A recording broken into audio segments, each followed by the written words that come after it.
Ici, sur ces hauteurs battues par le vent, où la ruine cyclopéenne de ces sacs continue la roche fauve, assis sur la brute précipice qui divise à vos pieds un océan de fraîcheur, d'arbres et d'eau vive, nous voulons vous faire chevaucher la proue d'une nef épique et légendaire qui, vous emportant dans une sorte de vol immobile et suspendu, fendrait l'écume des siècles et vous la ferait rejaillir au visage.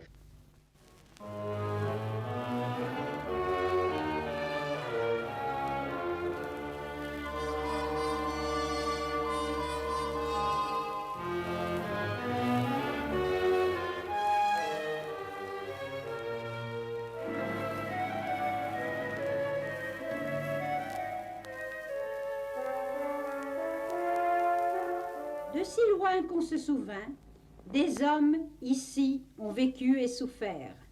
La vie avait cette couleur d'habitude qui emprunte aux tournantes saisons ses nuances, fait aux hommes une marée d'humeur qui varie avec le soleil et le vent. De si loin qu'on se souvint, il y avait des familles de chasseurs habiles à tirer au vol les plumes dans le ciel, et la bête des taillis des buscans, et des tailleurs de pierre à leurs fils transmettant les secrets des silex.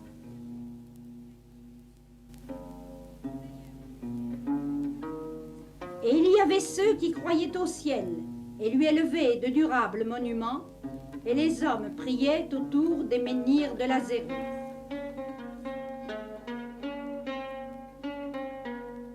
Et les Celtes apparurent, et dans la forêt montait le chant des bardes, l'exaltation de ce ciel sur notre tête.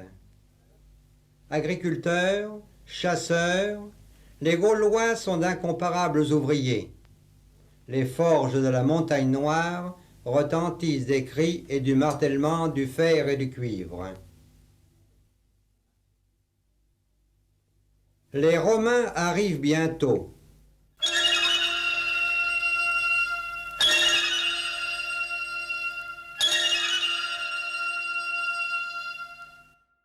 Un nommé Saxius s'installe en ce lieu, y possède un domaine, désigné par la suite sous le nom de Villa Saxiaco, notre Saïsaï d'aujourd'hui.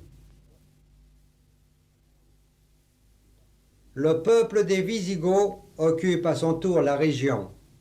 Pendant 200 ans, il régnera sur la terre occitane.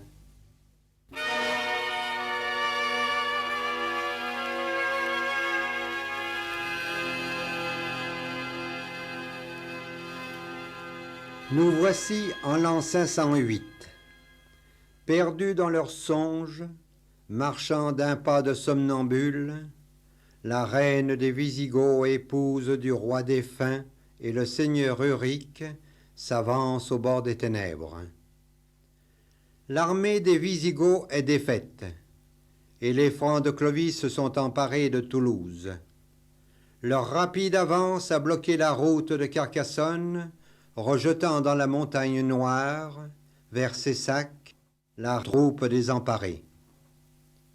Lentement, les soldats de l'escorte s'avancent. Ils portent le précieux coffre contenant le trésor des Visigoths. Là sont les bijoux de la couronne, les bracelets et les colliers, les rubis et les saphirs. Qui peut, diamants, nombrer vos carats?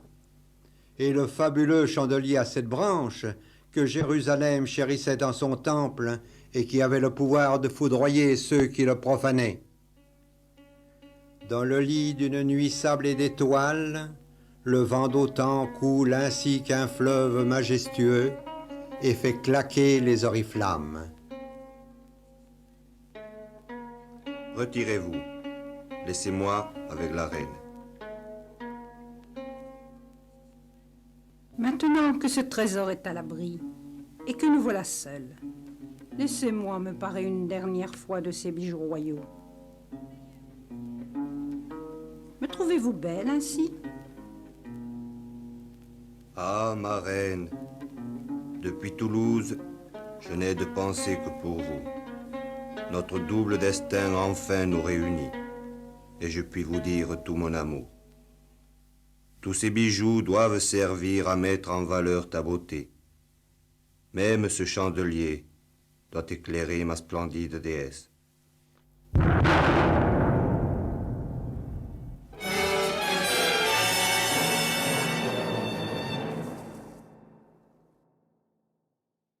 Au milieu de ces trésors, le puissant seigneur Eurique et la reine des Visigoths reposent pour toujours dans la splendeur de leur amour. En un coin ignoré du château, ils gisent foudroyés par le chandelier sacré qu'ils ont profané. Les Visigoths, à leur tour, sont chassés de Seysac par les Arabes qui, pendant 50 ans, ruineront la région. Charlemagne pacifie le pays et, dans ce sol labouré par les catastrophes, les hommes de Dieu jettent une semence vivante. Les moines de Montolieu redonnent vie à la montagne. Seysac est alors le centre de la viguerie du Seysacès et le château est déjà mentionné en 960. Moi, Hugo, évêque de Toulouse, je lègue mon château de Seysac à Roger, comte de Carcassonne, et à Arsène, sa mère.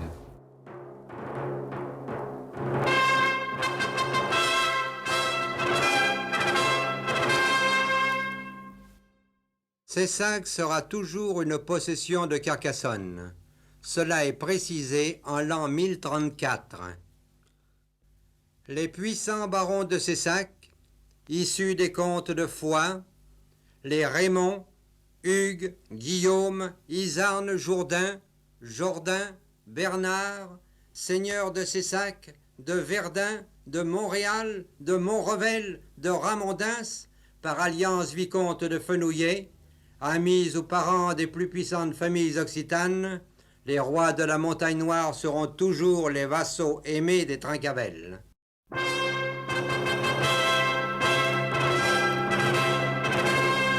Moi, Roger II, vicomte de Béziers et de Carcassonne, ce jeudi 17 mars 1193, j'institue Bertrand de Seysac, et ceci, à l'exclusion de tout autre, tuteur et bail de mon fils Raymond Roger pendant 5 ans, et je le charge de régir mes domaines de Béziers, Carcassonne, Razès et Albigeois.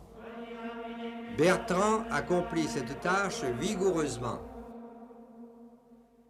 Messire Olivier, vous voici de retour. Quelle nouvelle apportez-vous? L'abbé d'Alette, Pons Amélie, étant décédé il y a peu de temps, les religieux avaient élu un successeur qui ne convenait pas à Bertrand. Aussi, avec quelques chevaliers, nous sommes allés chez ces moines.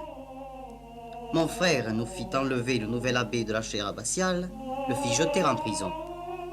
Nous déterrâmes alors ce pauvre Pons Amélie, nous revêtîmes ce cadavre de tous ses ornements et le plaçâmes sur son siège abbatial. Bertrand fit alors procéder à une nouvelle élection et fit nommer un abbé de son choix.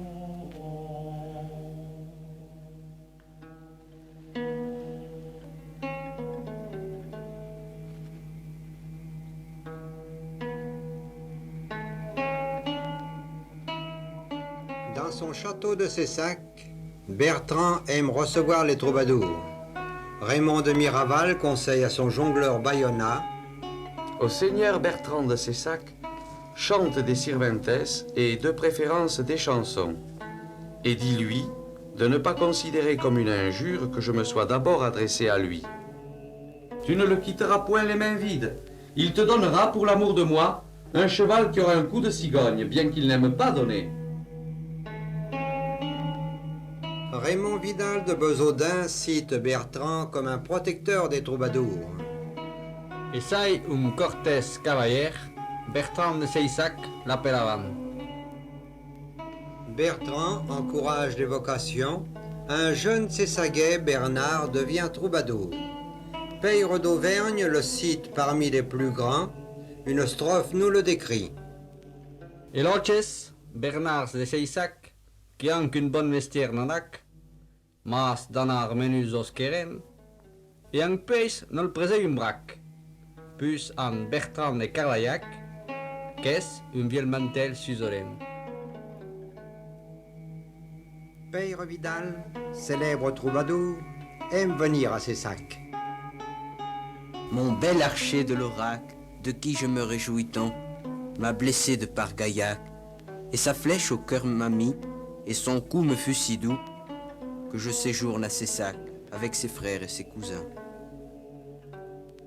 Il charme ses hôtes de poèmes et dit en chanson sa joie de retrouver le midi.